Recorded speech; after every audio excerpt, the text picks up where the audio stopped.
All right. How is everyone doing today? We are going to. Uh-oh. Wait, first, we are going to rearrange everything here. Make sure everything.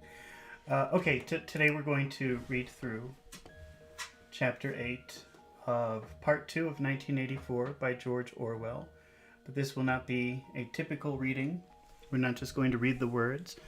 We are going to talk about interesting vocabulary or phrases that are used during the story to help you learn English or to help you understand English. So if you are watching this live with me, then I really encourage you to... Sorry, my mouse is not working. I really encourage you to ask questions. It's much more interesting if you ask me questions. Don't think that you are interrupting me. I want you to ask questions. Now, in the last chapter, Winston finally had a very interesting meeting with a member of the top level of the party. And so it seems, I think that chapter 8 will probably be about him meeting this member of the party outside of work, which should be pretty interesting. So let's get started with chapter 8 of 1984, part 2 by George Orwell. They had done it. They had done it at last.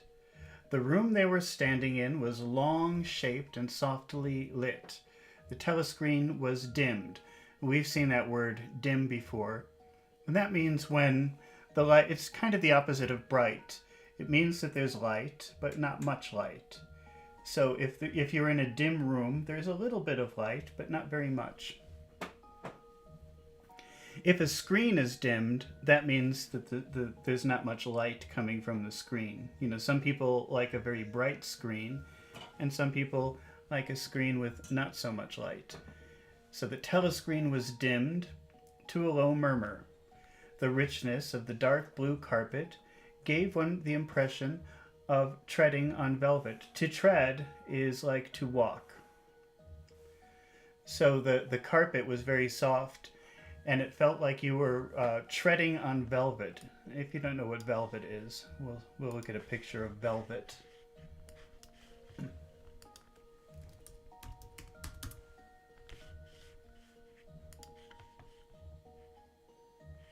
Oh, here's velvet. Here's a picture of a velvet chair. Kind of an ugly velvet chair, actually. That's velvet. So the carpet felt like you were walking on velvet, treading on velvet.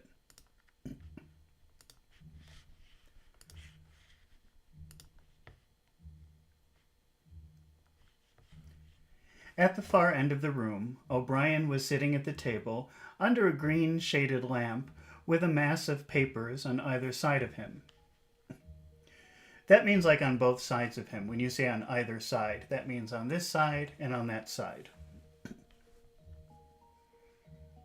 He was sitting at the table under a green shaded lamp with a mass, a big pile of papers on either side of him, on both sides of him. He had not bothered to look up when the servant showed Julia and Winston in. Oh, Julia came with him. That's interesting. Winston's heart was thumping. Thumping is boom, boom, boom, boom, boom, boom, like that.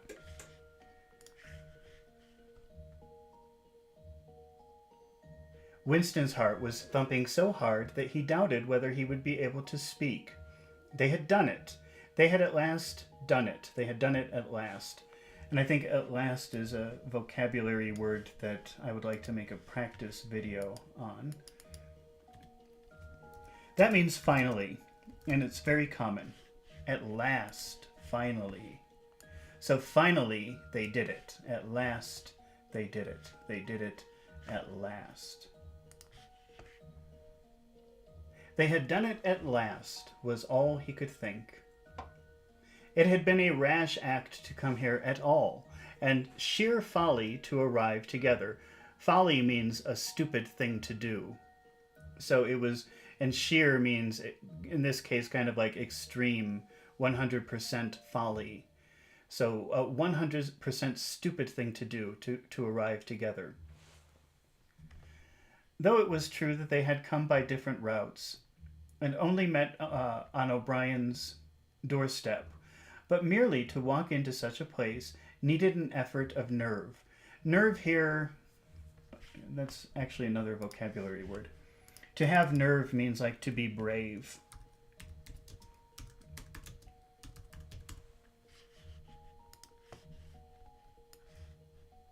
So it took a lot of nerve to go to O'Brien's house. They had to be very brave. They had to be very brave people to go to O'Brien's house. Merely walking into such a place needed an effort of nerve. It was only on rare occasions that one saw inside the dwelling place of another inner party, or even penetrated into a quarter of the town where they lived. Dwelling means a place where you live, so a dwelling place is just another way of saying home, house, something like that. Easy English says audacity. I didn't even notice that word. Did they use that word, audacity? Where was that? Could think rash act to come, sheer folly to arrive together, merely to walk. Oh, you're saying it's like a synonym for having nerve, having audacity. Yeah, it's very similar. To have audacity, to have nerve. Audacity is it's kind of a fancier word. I think most people, when they're talking, would probably just say to have the nerve. But you could say to have the audacity. It would just sound like you have a better vocabulary than most people. Okay. It was only on very rare occasions that one saw inside the dwelling place of the inner party, or even penetrated into the quarter of town where they lived. The whole atmosphere of the huge block of flats, the richness of the space, of everything, the unfamiliar smells of good food and good tobacco, the silent and incredibly rapid lifts sliding up and down, the elevators going up and down, the white-jacketed servants hurrying to and fro. We've already had that word. To and fro means moving from one place to another repeatedly. The servants hurrying to and fro. Everything was intimidating. Although he had a good pretext for coming here, he was haunted by every step, by the fear. Do you know that word haunted? Do you know what a ghost is? A ghost... I can't explain ghost. I think that would be too complicated but probably you know that word ghost if you can watch this. And haunting is what a ghost does. So a ghost lives in a room or in a house or something like that. And you can't see it, but you know it's there. You can experience the existence of a ghost. And that's haunting. But you can use haunting for feelings, like feelings that seem to be everywhere and won't go away. It's usually a negative feeling. If something haunts you, it lives inside of you like a ghost. It's always there, always acting on you. So when it says he was haunted by the fear, it's like the fear is living inside of him like a ghost. He was haunted at every step by the fear that a black uniformed guard would suddenly appear from around the corner, demand his papers, and order him to get out. O'Brien's servant, however, had admitted the two of them with demur. Admit here, you probably know admit meaning confess, but admit can also mean give permission to enter. And then we have this word demure. That's another fancy word. And I think that means like politeness, but I'm just going to check the definition right now. Raise doubts or objections or show reluctance. Well, I learn something every day when I'm doing this. So demure means like some kind of objecting or hesitancy. It's a pretty fancy word. It's not a typical word. Let's see how they used it here. He had admitted the two. He allowed the two. He gave them permission to come in without demur. Without demur. So he didn't object. He invited them in. Easy put a picture of a ghost.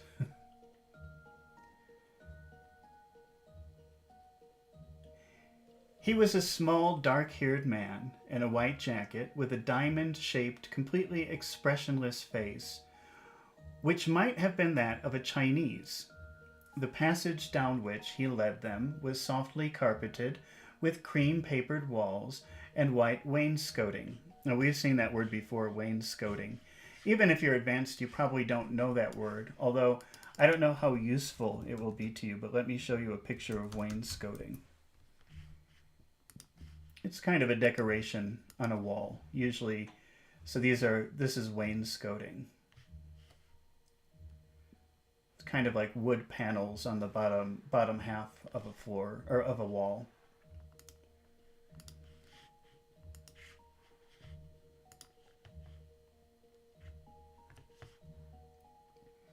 All exquisitely clean. That, too, was intimidating. Winston could not remember ever to have seen a passageway whose walls were not grimy from contact of human bodies. Grimy is kind of like a greasy dirt. So if you can imagine a wall that has never been cleaned and people are always passing and touching it, you could see like greasy, dirty spots on the wall, and you could call that grimy. O'Brien had a slip of paper between his fingers and seemed to be studying it intently. His heavy face, bent down so that one could see the line of the nose, looked both formidable and intelligent. Formidable means someone who you cannot fight, someone who, if you fought them, they would probably win, or difficult to fight, something like that. So intimidating is another word for formidable. So he looked intimidating. He looked a little bit scary, like he was very powerful. That could be another way of thinking of it. He was very powerful. He looked very powerful and intelligent. For perhaps 20 seconds, he sat without stirring, and we've seen that word many times. Stirring means moving around. So he sat without moving. Then he pulled the speakwrite towards him and rapped out a message in the hybrid jargon of the ministries. Items 1, 5, 7, approved, full-wise, stop suggestion, contained item 6 double plus, ridiculous, verging, crime think, cancel, stop, unproceed, construction-wise, anti-getting, plus full estimates, machinery, overheads, stop, end message. Okay, don't worry if you don't understand that. I don't understand that either. It doesn't make any sense. He rose deliberately from his chair and came towards them. Across the soundless carpet, a little of the official atmosphere seemed to have fallen away from him with the newspeak words. But his expression was grimmer. Grim is like serious. His expression was grimmer. His expression was very serious than usual. As though he were not pleased at being disturbed. The terror that Winston was already felt was suddenly shot through by a streak of ordinary embarrassment. So he was already very terrified, but he felt like he was disturbing O'Brien. Like O'Brien didn't want him there. And so now he suddenly has this extra feeling of just normal embarrassment, like he's bothering someone. It seemed to him quite possible that he had simply made a stupid mistake. For what evidence had he in reality that O'Brien was any kind of political conspirator? Nothing but a flash of the eyes and a single equivocal remark. Beyond that, only his own secret imaginings. founded on a dream. He could not even fall back on the pretense, that means like excuse, that he had come to borrow the dictionary, because in that case, Julia's presence was impossible to explain. So he couldn't even say, "Oh, I'm here for the dictionary," because he was with this girl. I'm very surprised that he brought Julia with him. He stopped, turned aside, and pressed a switch on the wall. There was a sharp snap. Snap is this. There was a sharp snap. The voice had stopped. Julia uttered a tiny sound, a sort of squeak of surprise. A squeak is like a high-pitched sound, like ee. That's a squeak. That's the sound of a mouse. That's the kind of sound that a mouse makes. Julia made a sound like that to express her surprise. Even in the midst of his panic, that's kind of an interesting phrase. Let's put "in the midst." It just means in the middle of.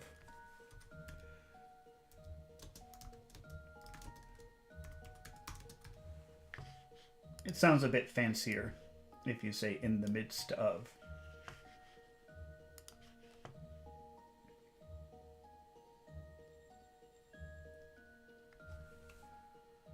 Even in the midst of his panic, Winston was much too taken aback to be able to hold his tongue.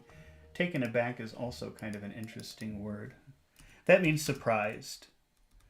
To be taken aback means to be surprised. Very surprised. Shocked, maybe. To be taken aback. So let's see. Winston was much too taken aback to be able to hold his tongue. And to hold your tongue, well, that's kind of interesting, because to hold your tongue means to not speak.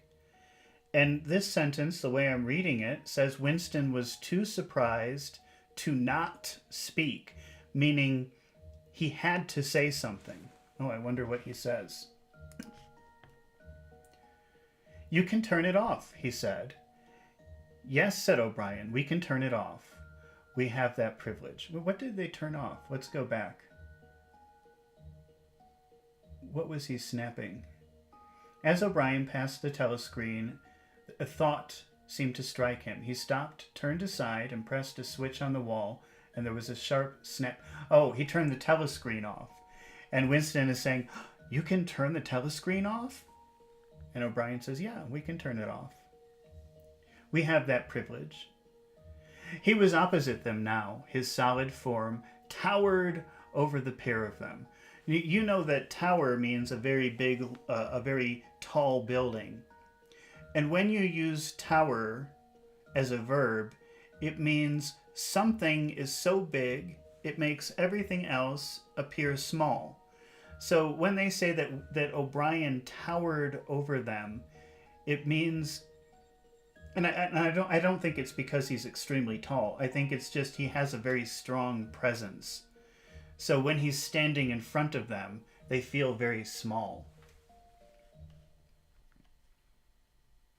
He was opposite them now. His solid form towered over the pair of them, and the expression on his face was still indecipherable.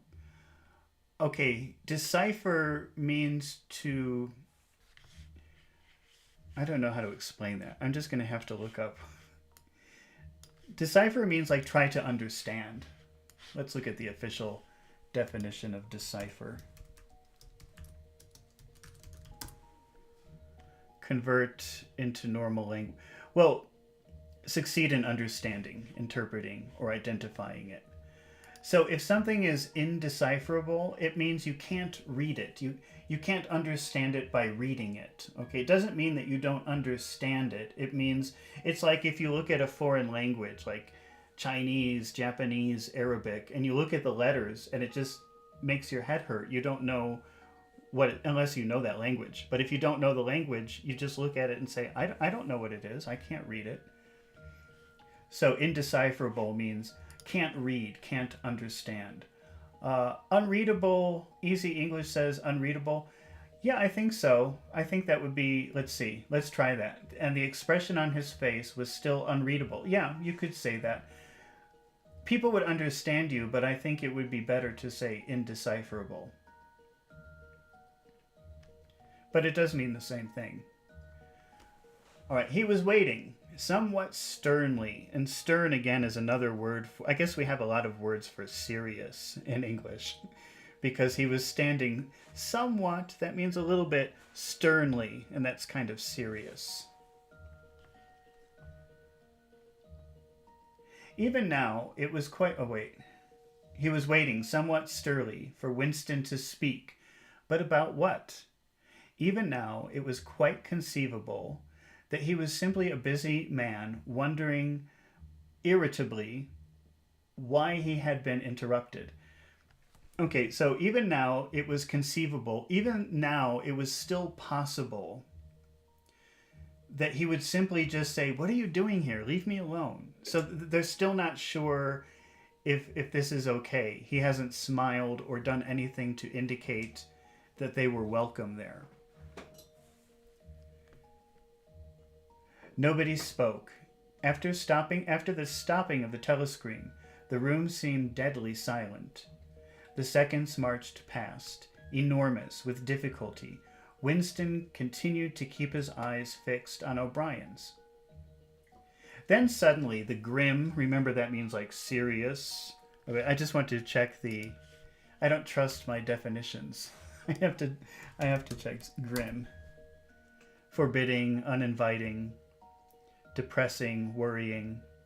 Yeah, so it has all those other emotions in it, but I think the basic idea is very serious. Suddenly the grim face, the serious face, broke down into what might have been the beginnings of a smile. So he looked very serious, but then you could see maybe just a little bit of, maybe it was a smile, still not sure, with his characteristic gesture. That's resettling his spectacles. He does that. That's his... If something is a characteristic gesture, that means it's something he always does. It's part of his character to do that. And O'Brien is always resettling his spectacles. He's always adjusting his glasses. "Shall I say it, or will you?" he said. "I will say it," said Winston promptly. That means very quickly, suddenly.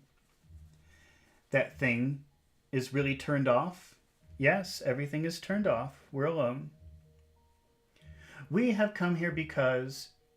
He paused, realizing for the first time the vagueness of his own motives.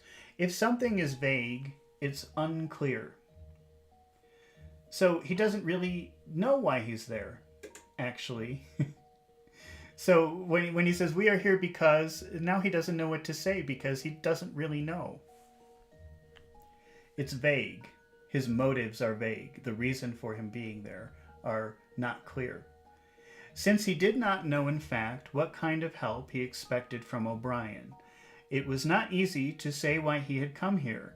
He went on, conscious that what he was saying must sound both feeble and pretentious. Feeble means weak, and pretentious means... How do you describe that word, pretentious? In this case,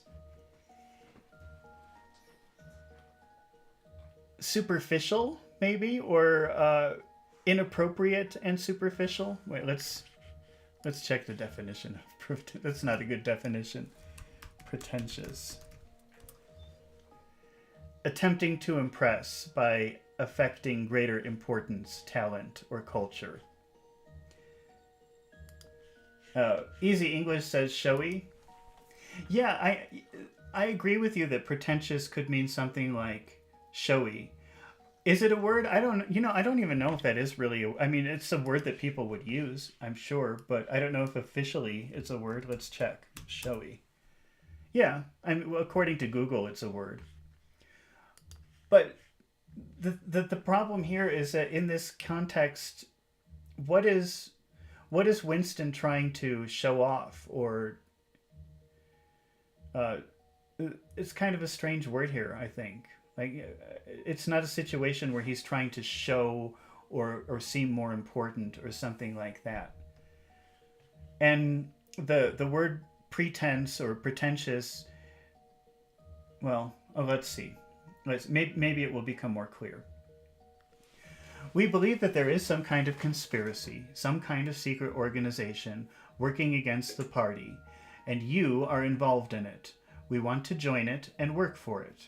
We are enemies of the party. We disbelieve the principles of Ingsoc. We are thought criminals. We are also adulterers. I tell you this because we want to put ourselves at your mercy. If you want us to incriminate ourselves in any other way, we are ready. He stopped and glanced over his shoulder with the feeling that the door had opened. Sure enough, the little yellow-faced servant had come in without knocking. Winston saw that he was carrying a tray with a decanter and glasses. A decanter is like a vase, usually for wine or some kind of alcohol. Martin is one of us, said O'Brien impassively. Bring the drinks over here, Martin. Put them on the round table. Have we enough chairs? Then we may as well sit down and talk in comfort. Bring a chair for yourself, Martin. This is business. You can stop being a servant for the next 10 minutes. The little man sat down quite at ease.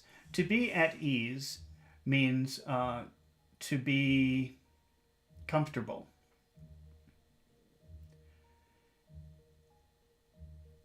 Easy English says pretend, I guess, for pretentious, but again, what is he pretending? Or what is the idea for pretending? What is the context of pretending in that paragraph? I'm not really sure how they're using pretentious in that paragraph. Winston regarded him. Oh wait, let's start from little man. The little man sat down quite at ease, quite comfortable, and yet still with a servant-like air. The air of a valet enjoying a privilege. So to have an air of something means to have like a quality that you could perceive. So O'Brien said, stop acting like a servant. You're just one of us for the next 10 minutes. And he sat down, but he still seemed like a servant. He still gave off that energy. He still had the air of a servant.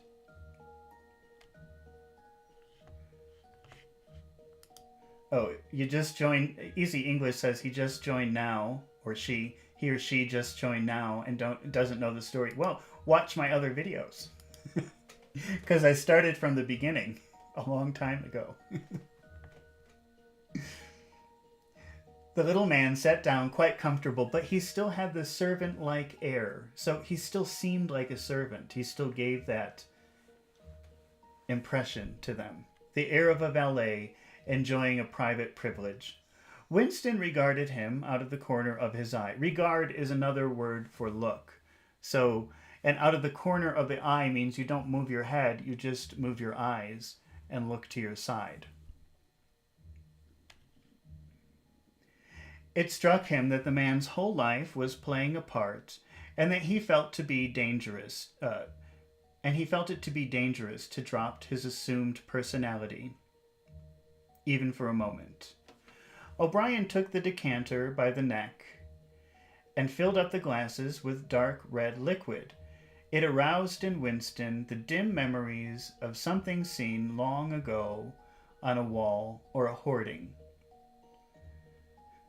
If something is aroused in you, arouse is like excite.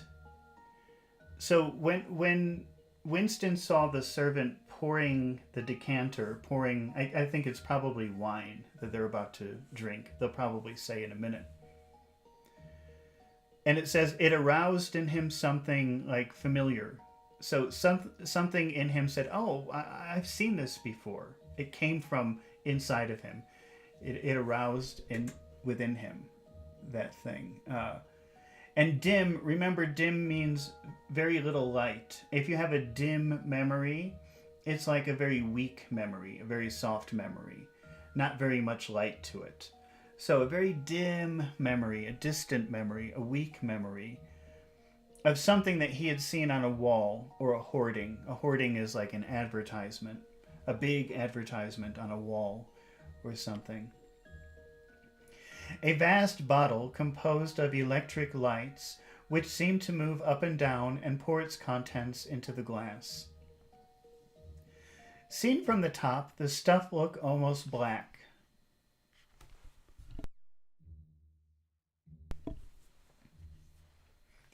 But in the decanter, it gleamed like ruby. Gleam means like reflecting light, like shining. If something is gleaming, it's reflecting light. And a ruby is a red stone. I'll just show you a picture of a ruby really quickly. These are rubies. So yeah, I think they're drinking wine. So it gleamed in the decanter. It was giving off light. It was reflecting light, and it looked like a ruby.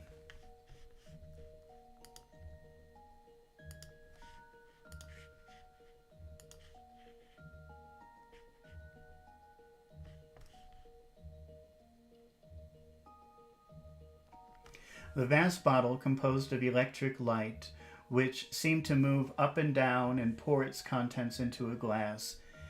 Seemed from the top, the stuff looked almost black. But in the decanter it gleamed like a ruby. It had a sour, sweet smell. He saw Julia pick up her glass and sniff at it with frank curiosity.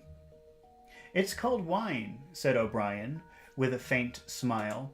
Faint means weak, so it was a very small smile. It was just, well, I don't know. Well, let me see in the camera. That's kind of a faint smile. A weak smile, not a big smile. "You will have read about it in books, no doubt. Not much of it gets to the outer party, I'm afraid." His face grew solemn. Solemn is another word for serious again. His face grew solemn again as he raised the glass. "I think it's fitting that we should begin by drinking a health." Fitting means appropriate. So if you say, "I think it's fitting," I think that it's a good time, it's an appropriate time to, how did he say it?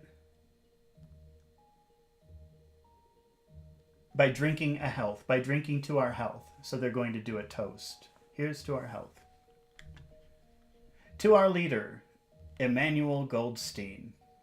Winston took up his glass with a certain eagerness. Eager means very enthusiastically.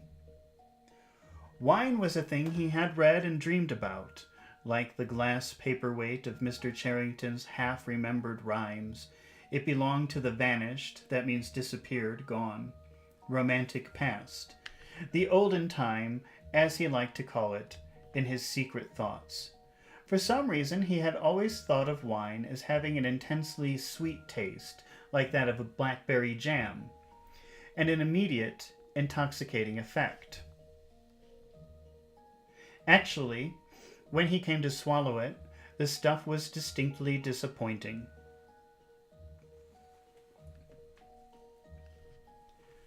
The truth was that after years of gin drinking, he could only barely taste it. He sat down the empty glass. "Then there is such a person as Goldstein," he said. "Yes, there is such a person, and he is alive. Where, I do not know.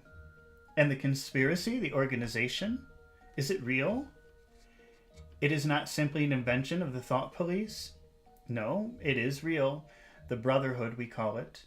You'll never learn much more about the Brotherhood than it exists, and that you belong to it. I will come back to that presently." He looked at his wristwatch. "It is unwise, even for members of the inner party, to turn off the telescreen for more than half an hour. You ought not to have come here together, and you will have to leave separately. You, comrade," he bowed his head to Julia. That means he did this.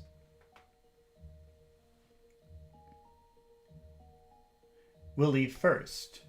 We have about 20 minutes at our disposal. You will understand that I must start by asking you certain questions.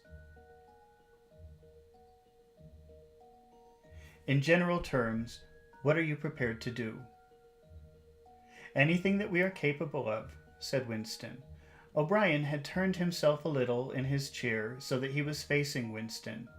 He almost ignored Julia, seeming to take it for granted that Winston could speak for her. For a moment, the lids flitted down over his eyes. He began asking his questions in a low, expressionless voice, as though this were a routine, a sort of catechism.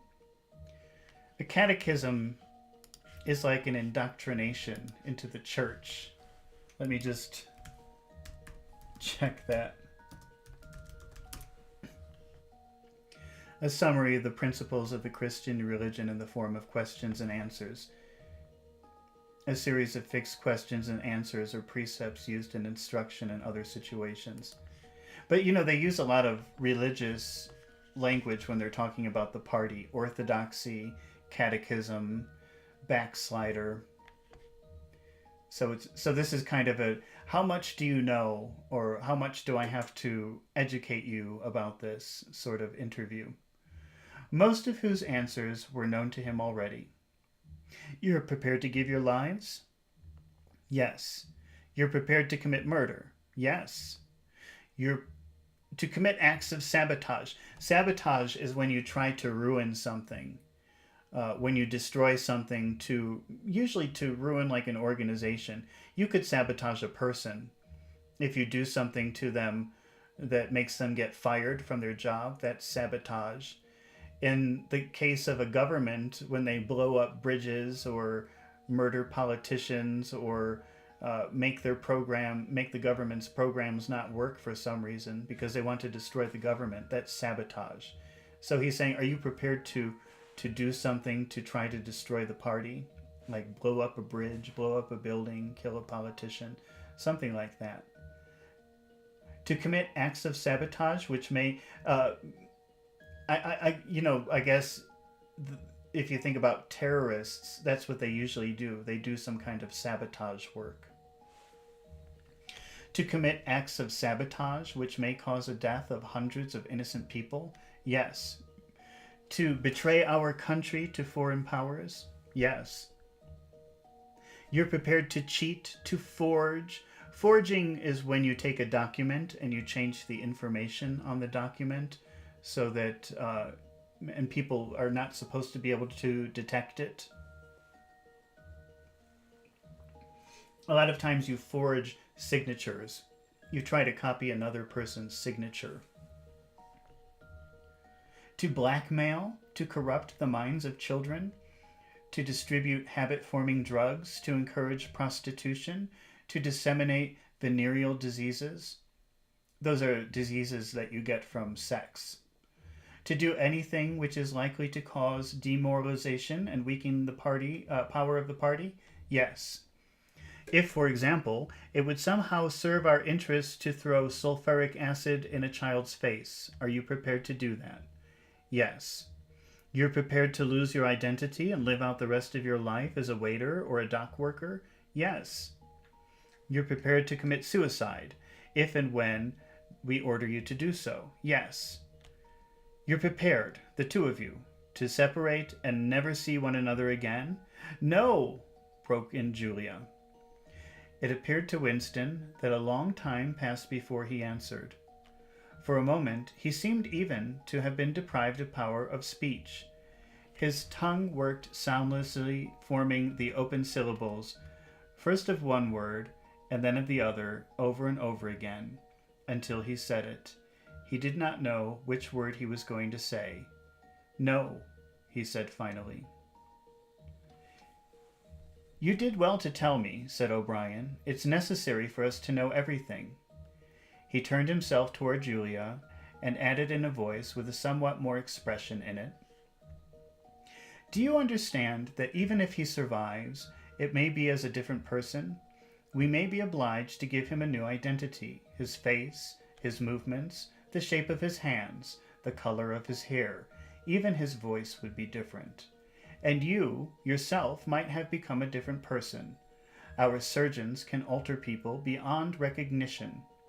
Sometimes it's necessary. Sometimes we even have to amputate a limb. A limb the limbs are your arms and your legs, and to amputate is to cut it, to remove it. So he's saying sometimes we even have to remove your arms or your legs, amputate a limb. Winston could not help snatching another sidelong glance at Martin's Mongolian face. Snatch is like a quick take. Snatch. Snatch. I think we talked about that word in the last video too. Snatch is like when you take something quickly. So if a woman is walking down the street with her purse and a thief comes and takes her purse, that's called a purse snatcher. But here, snatching is like take another quick look. So Winston snatched another look at the servant. There were no scars that he could see. Oh, I guess we better look at what a scar is, because it's not such a common word. People don't often know that word. Let's see. Here's a scar. That's a scar. So it's like a mark. There were no scars on his face.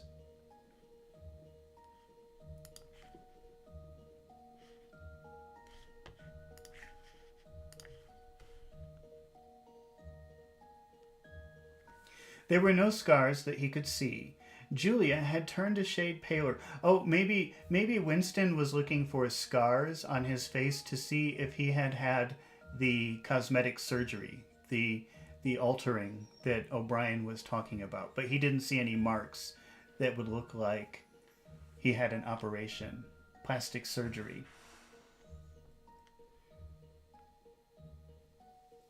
Julia had turned to him a shade paler. Pale means no color in your face. Hadi says scar is the mark of a wound. Yes, it is. So, but also, if you have surgery where the doctor will cut you, you would also sometimes see a scar would be left. And so I think that's why Winston was looking for scars, because O'Brien was talking about sometimes we have to alter your face. So Winston wanted to see if the servant had that happen to him.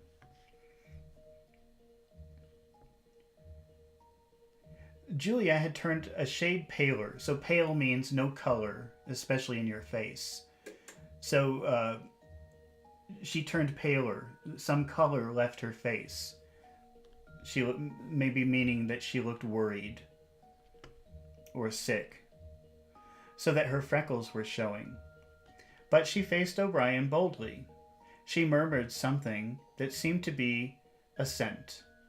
Good, then that is settled. Assent here, I think, means agreement.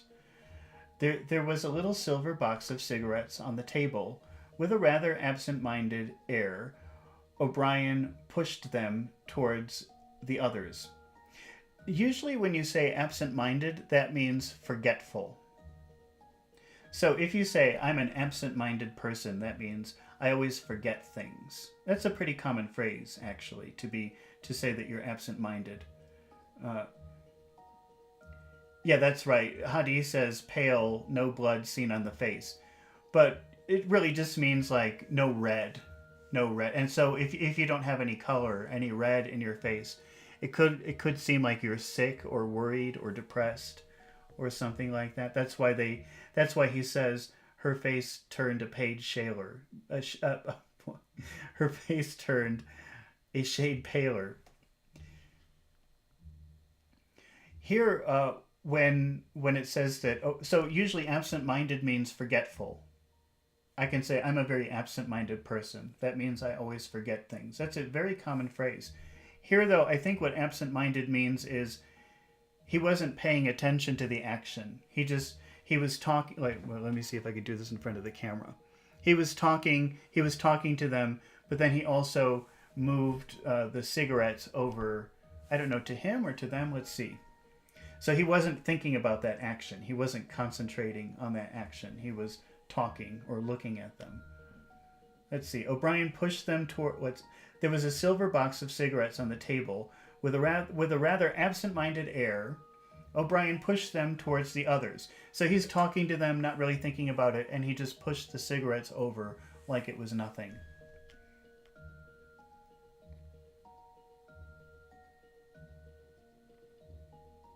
took one himself, then stood up and began to pace, slowly to and fro. Remember, to and fro means repeatedly walking from one point to another point, to and fro, to and fro. And pacing is walking. So he was walking this way and that way, this way and that way. He was pacing to and fro.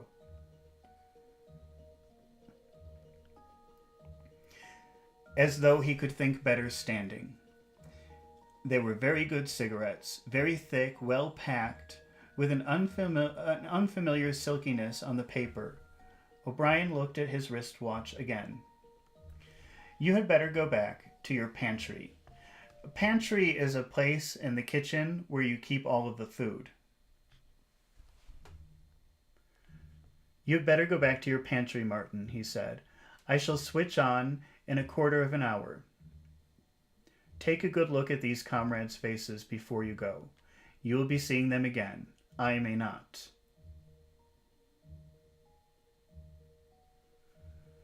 Hadi says to and fro, backward and forward. Backward means walk. If you said he walked backward, that would mean like walking in reverse. So usually you're walking forward with your face pointing in the direction where you're walking. But if you walk backward, your face is pointing this way, but you're walking in that direction. That's backward. So if you say walk backward, that means walking in reverse instead of walking forward. But this is walking this way, turning, and then walking the other way. And then that's back and forth, or to and fro.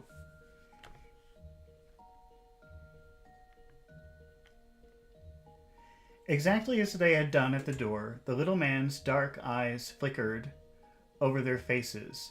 There was not a trace of friendliness in his manner. He was memorizing their appearance. Easy English says back and forth would be a thing. Yes, actually, I think that nowadays most people would say back and forth. And maybe to and fro is not so common anymore. I can't remember the last time I heard someone say that. It doesn't sound strange. It sounds fine. It doesn't sound old or weird. But I think back and forth is more common.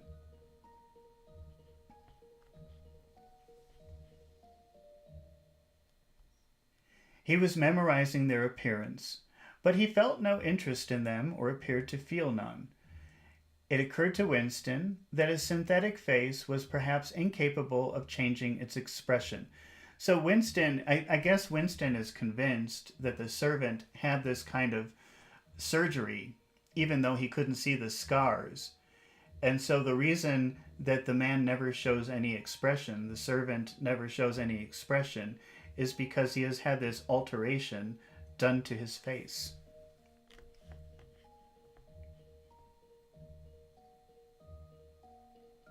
Synthetic means fake, by the way. So if it says a synthetic face, that means a fake face, a not real face, like a face that was altered or changed through operations, through surgery.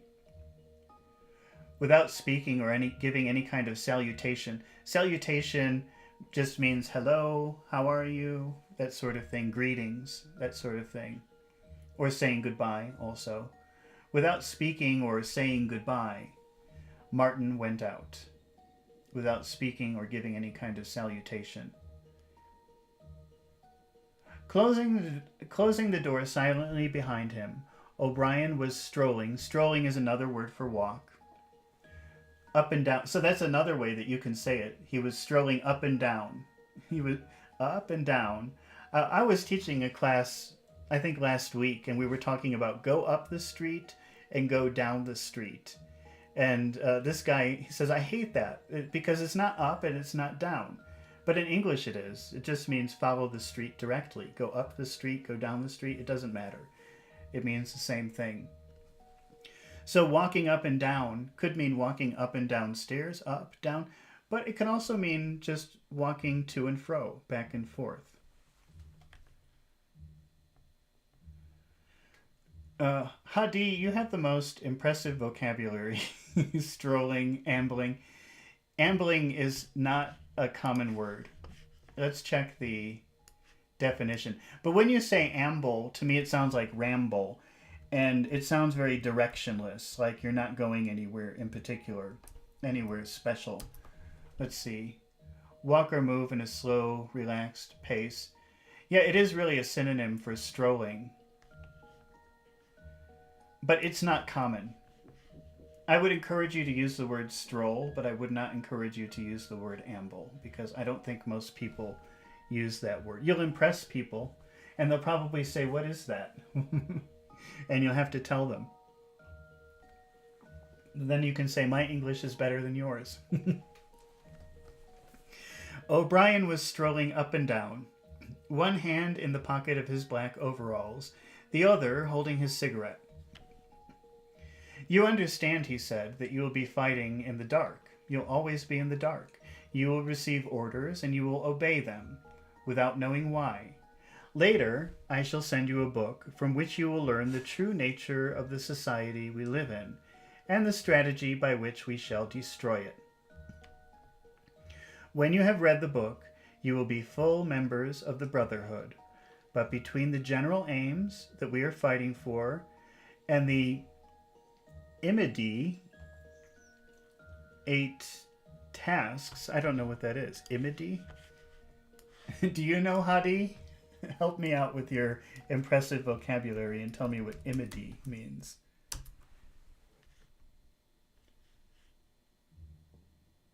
Maybe this is a misprint of something because... Oh, I think it's just immediate. That makes sense. It's just a misprint in the book.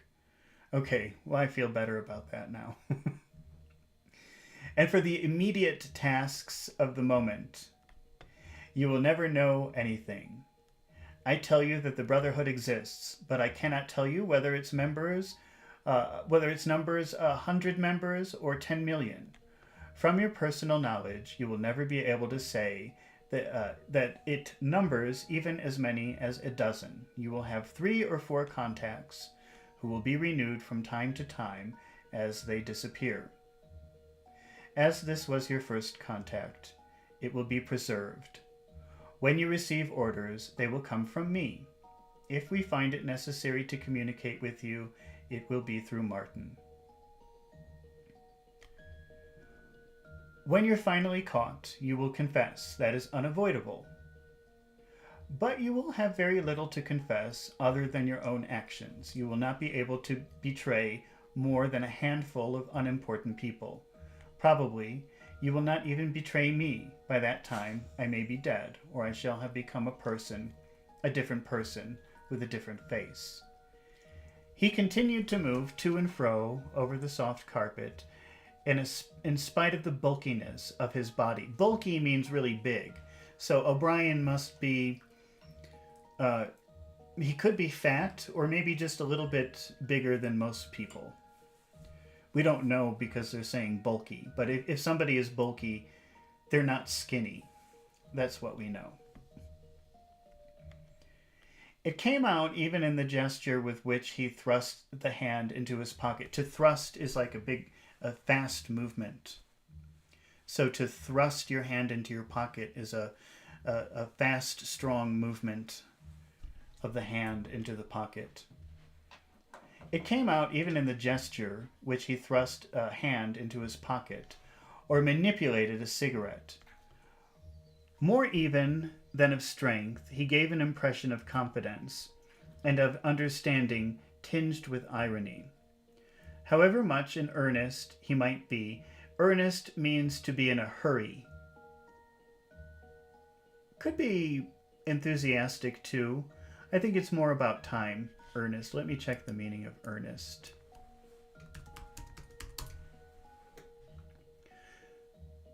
Oh, showing intense conviction. So all of his... I'm glad I look these words up sometimes. So all of his actions were very intentional. You knew that's what he wanted to do.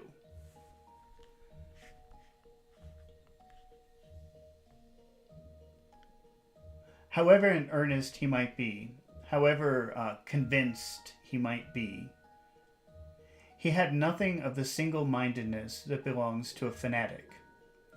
When he spoke of murder, suicide, venereal disease, amputated limbs, and altered faces, it was with a faint air of persiflage. Oh boy, what does that mean? Persiflage.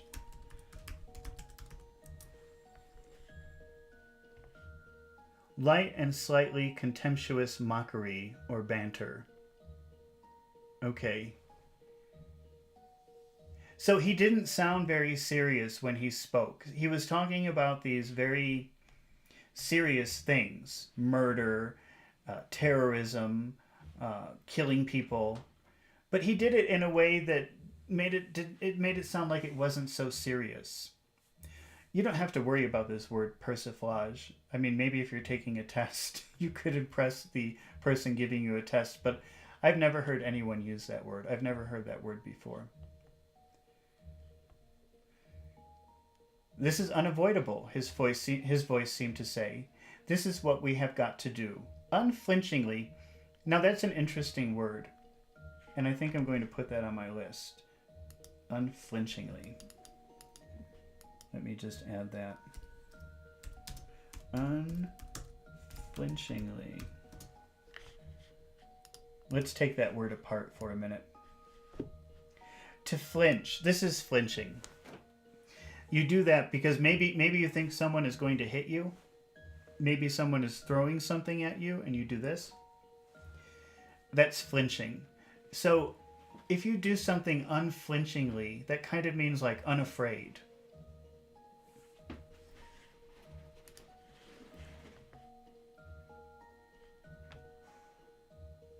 Hadi says, I'm not trying to impress anyone. I just want to know which word would be ideal in certain situations. That's why I keep putting words in the comment.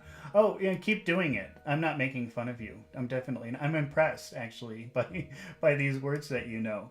But if you notice, I'm always telling you, oh, I think this one is better because the other one, it's a word and it exists, but people don't, it's not common usually to use it. But I'm always very impressed by the words that you know, Hadi, even if you're not trying to impress anyone. So unflinching, please keep doing it. Please keep doing it. Unflinchingly means like unafraid, because this is flinching and this is unflinchingly, very brave. What did he do unflinchingly? This is unavoidable. His face seemed to say, this is what we have got to do. Unflinchingly. So he's saying we have to do this and we cannot be afraid. We cannot hesitate. We just have to do it and be brave.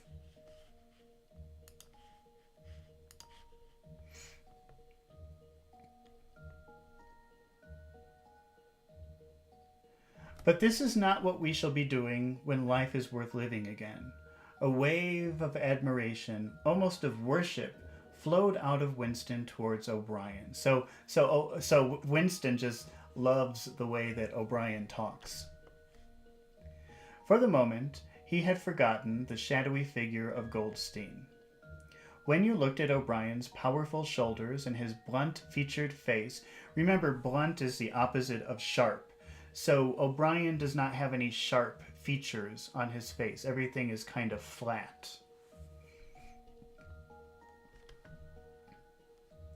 So ugly, and yet so civilized, it was impossible to believe that he could be defeated.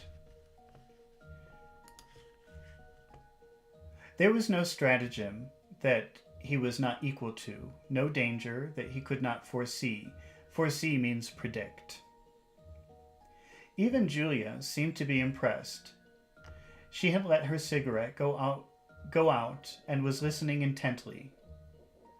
Listening intently means listening with a lot of attention.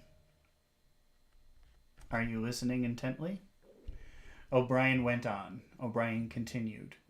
You will have heard rumors of our existence of the Brotherhood, no doubt. You have formed your own picture of it.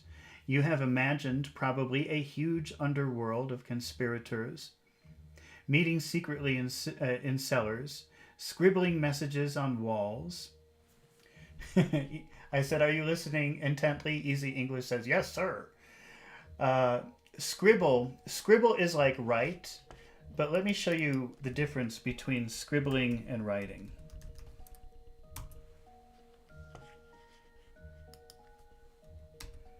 Hadi says unflinchingly, undaunting.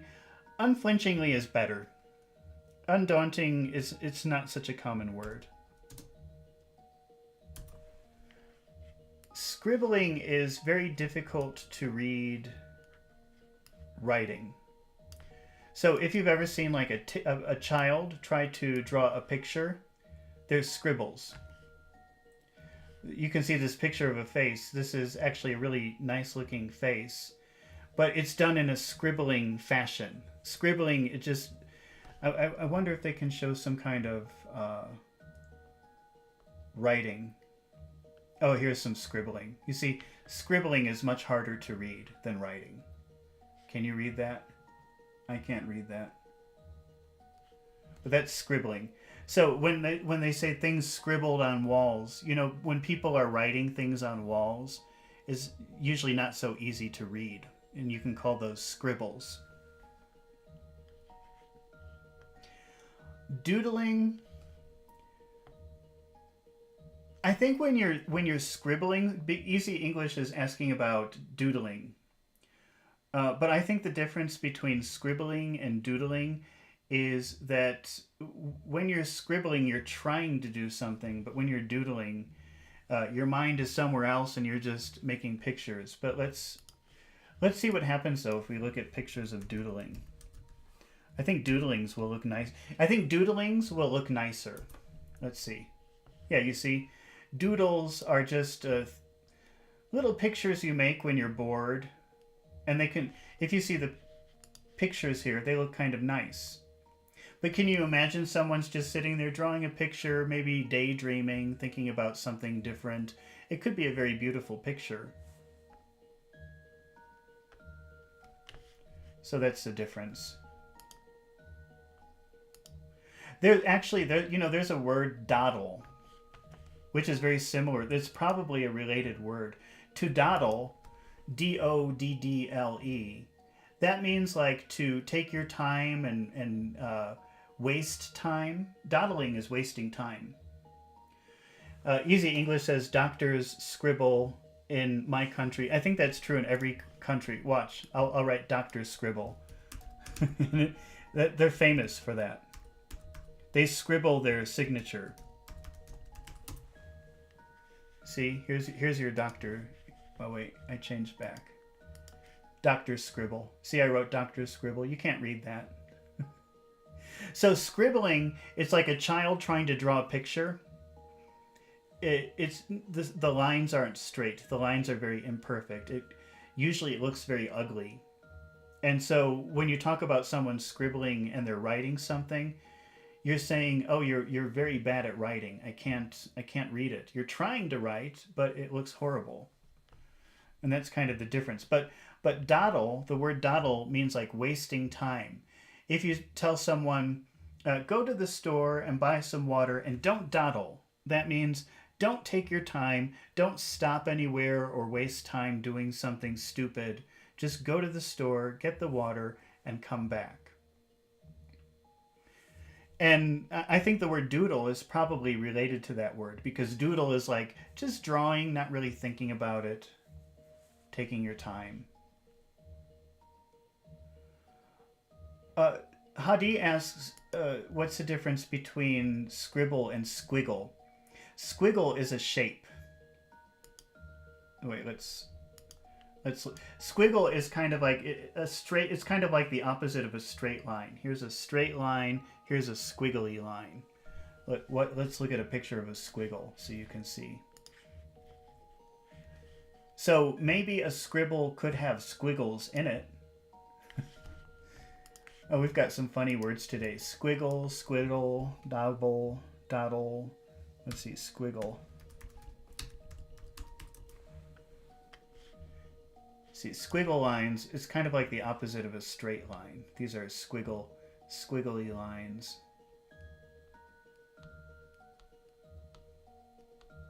So maybe your scribble I can't say that. Try to say that. Your scribble has squiggles. You can't say that.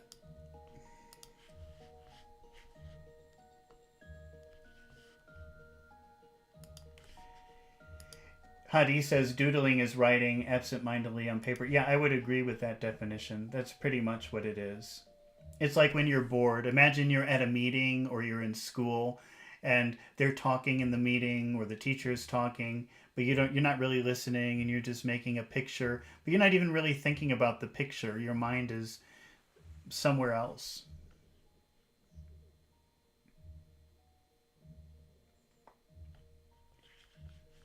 Easy English says we are wrapping at this point. Let's go. You want to continue?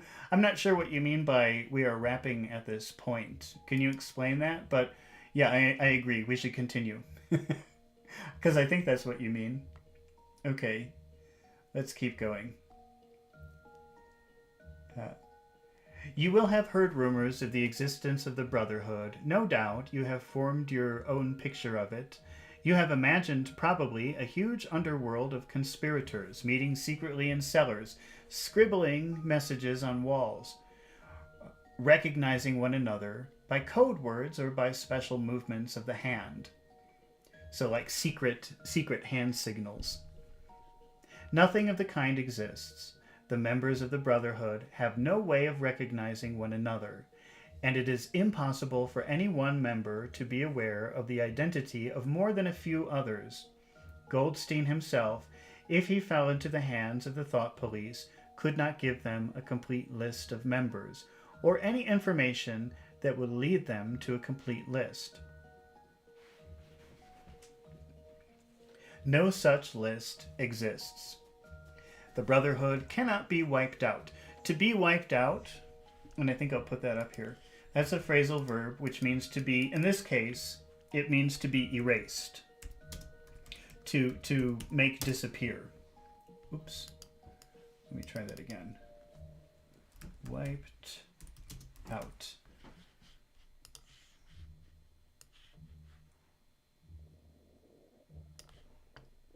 Where did we see that?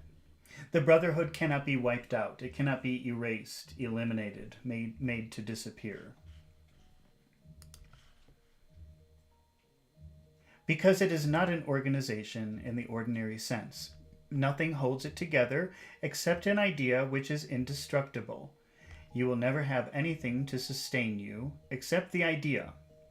You will get no comradeship and no encouragement. When finally you're caught, you will get no help.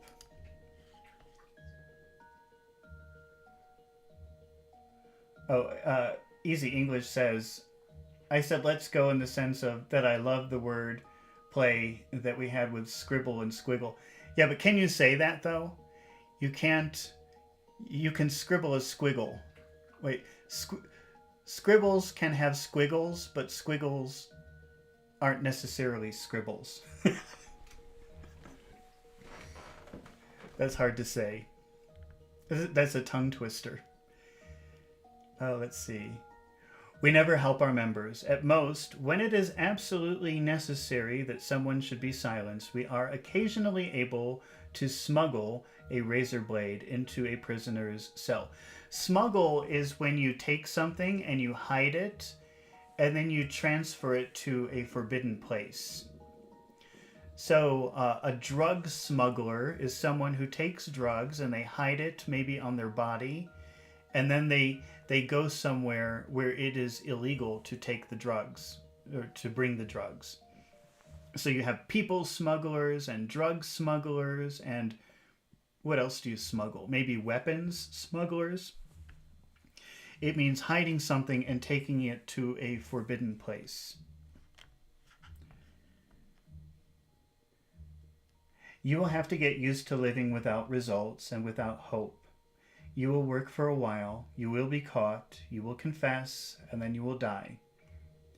Those are the only results that you will ever see. There's no possibility that any perceptible change will happen within our lifetime. Perceptible means that you could see it, you could experience it. So there will be no change in our lifetime that you will experience. There could be changes, but they will be imperceptible. You won't see them, you won't experience them.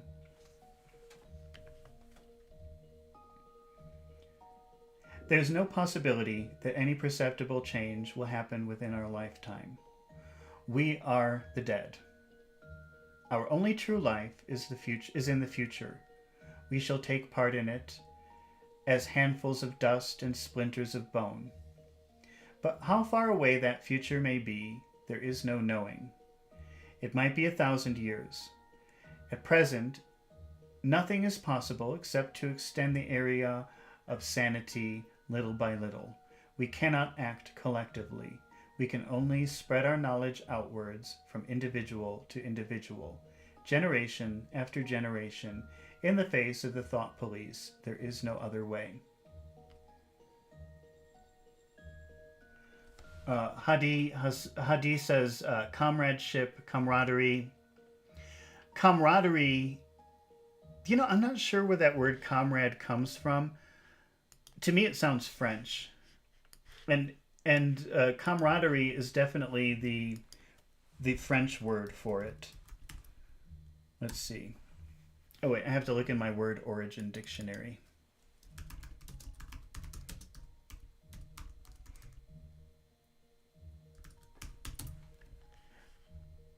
Well, it's from Latin. Oh wait, no. Sorry. Camaraderie. Yeah, it's a French word. So the original word, the Soviets were famous for using that word comrade to mean like one of them. But it's a French word, camaraderie, and where does it come from? Wait. The origin is... It's from Latin. It's from Latin. It means like partner. And so the original word camaraderie is the French ending. So that's like the French noun ending. So you can say camaraderie, but you could also say comradeship. It means the same thing, but that word ship is like a native English ending that that serves the same purpose. And I don't think there's a difference between saying camaraderie and comradeship.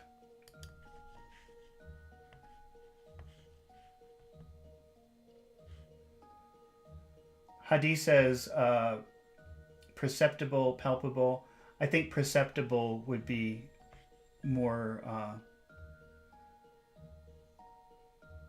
Well, palpable would mean like you could touch it. And perceptible just means... Because it comes from the word perceive, that could be any sense. It could be smell, it could be sight, it could be hear, it could be touch. So I think palpable is a more limited word. But perceptible could be anything. Eyes, ears, nose, any sense.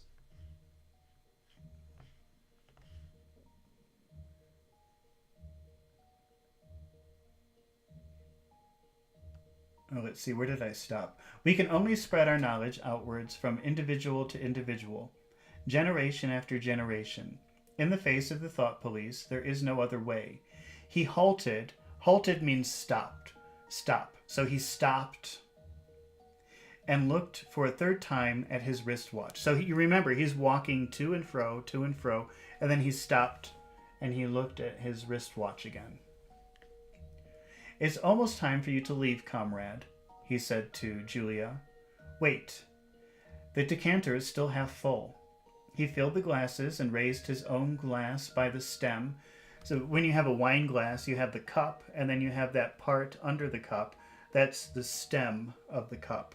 So he held the glass by the stem. What shall it be this time, he said, still with the same faint suggestion of irony. To the confusion of the thought police, to the death of Big Brother, to humanity, to the future? To the past, said Winston. The past is more important, agreed O'Brien gravely. Gravely means seriously. They emptied their glasses, and a moment later, Julia stood up to go. O'Brien took a small box from the top of a cabinet and handed her a flat white tablet, which he told her to place under her tongue. So that's like a little pill. He gave her a little pill and said, put it under your tongue. It was important, he said, not to go out smelling of wine. Oh, so it was a breath mint. The lift attendants were very observant. As soon as the floor had shut behind her, he appeared to forget her existence. He took another pace or two up and down, and then stopped. There are details to be settled. Settled here means like decided, he said, or agreed upon. There are details to be settled, he said. I assume that you have a hiding place of some kind. Winston explained about the room over Mr. Charrington's shop. That will do for the moment. When you say something will do, it means that it will be sufficient. Actually, I think that's a good word. I'm going to put that up here. That's an interesting one. It will do. That means it will be okay. It will be sufficient. It will be enough. Something like that. If a little child is making a lot of noise and you want them to stop, you can say, that will do. That means it's enough. Stop.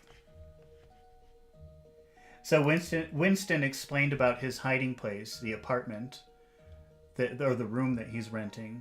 And O'Brien said, that will do. That's okay. That's sufficient. That's enough for right now.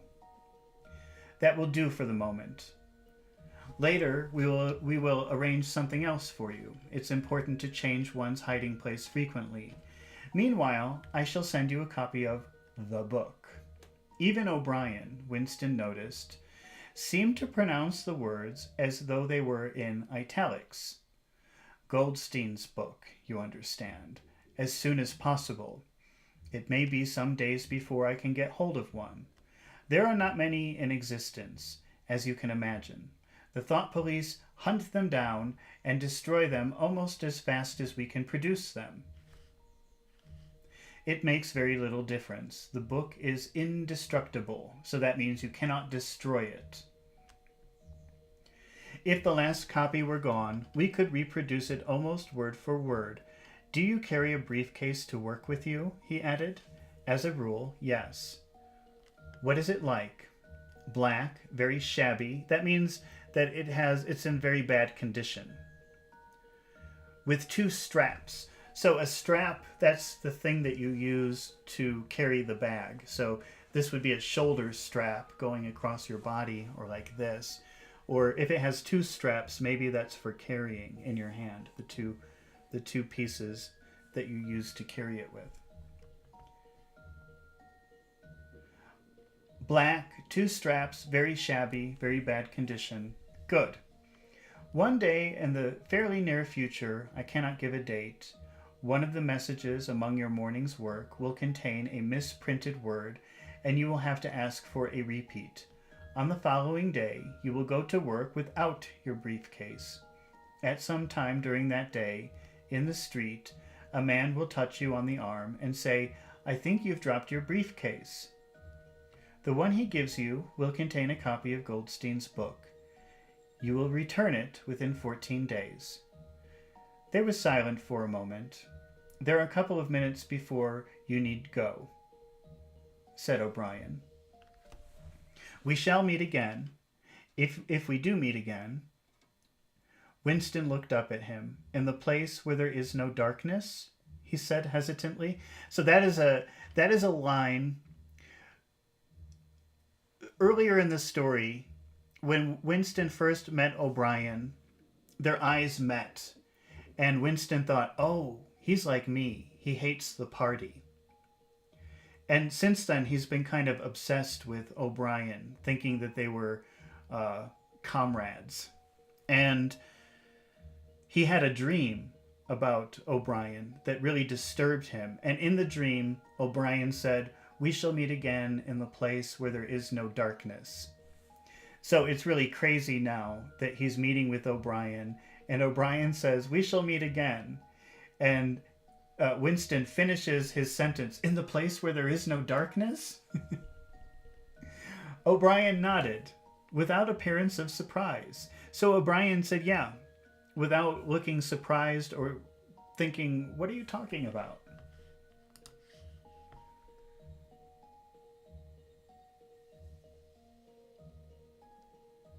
He said as though he had recognized the illusion. Illusion means like what he's referring to. So he agreed, not even as if he understood it came from Winston's dream. And in the meantime, is there anything you wish to say before you leave? Any message? Any question? Winston thought. There did not seem to be any further question that he wanted to ask. Still less did he feel any impulse to utter high-sounding generalities. Instead of anything directly connected with O'Brien or the Brotherhood, there came into his mind a sort of composite picture of the dark bedroom where his mother had spent her last days, and the little room over Mr. Charrington's shop, and the glass paperweight, and the steel engraving in its rosewood frame. Almost at random he said, "Did you ever happen to hear an old rhyme that begins, 'Oranges and lemons, says the bells of St. Clemens'?" Again O'Brien nodded with a sort of grave courtesy, and he completed the stanza. "Oranges and lemons, say the bells of St. Clemens. You owe me 3 farthings, says the bells of St. Martin's. When will you pay me, says the bells of Old Bailey. When I grow rich, says the bells of Shoreditch." "You knew the last line," said Winston. Winston has been wanting to complete that rhyme for a very long time, and now O'Brien has completed it for him. "Yes, I knew the last line, and now I'm afraid it is time for you to go. But wait, you had better let me give you one of these tablets." As Winston stood up, O'Brien held out a hand. His powerful grip crushed the bones of Winston's palm, so he has a very powerful handshake. At the door, Winston looked back, but O'Brien seemed already to be in the process of putting him out of mind. He was waiting with his hand on the switch that controlled the telescreen. Beyond him, Winston could see the writing table, with its green-shaded lamp, and the speakwrite, and the wire baskets deep laden with papers. The incident was closed. Within 30 seconds, it occurred to him O'Brien would be back at his interrupted and important work on behalf of the party. All right, well, that's it for Chapter 8 of Part 2 of 1984, and I'm so happy that you were asking questions and that we got to talk, because I think that's what makes this interesting and fun to watch, talking about the words that we learn as we go. So next we will move on to Chapter 9 of Part 2, and until then, I will see you next time. Okay, thank you for watching, and I hope you come back and watch again. Goodbye.